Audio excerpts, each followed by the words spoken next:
In today's video, I'm going to teach you how to save attachments from Evernote. If you've ever needed to download a file that's stored in your Evernote account, maybe to back it up, share it, or edit it in another app, this short walkthrough will show you exactly how to do it using the Evernote web client. First, make sure you're signed into your Evernote account in your web browser.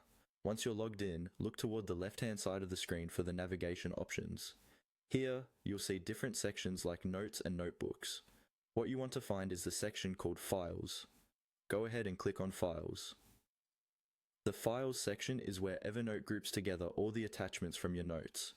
Instead of hunting through individual notes one by one, this view lets you quickly see your documents, images, PDFs, and any other files you've attached. Take a moment to scroll through and locate the specific attachment you'd like to save to your computer. When you've found the file you want, move your mouse over that file's row.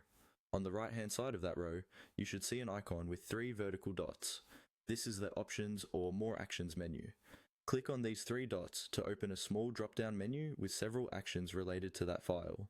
In the menu that appears, look for the option labeled Download File.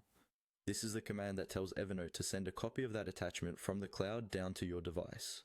Click on Download File. Depending on your browser settings, one of 2 things will happen next.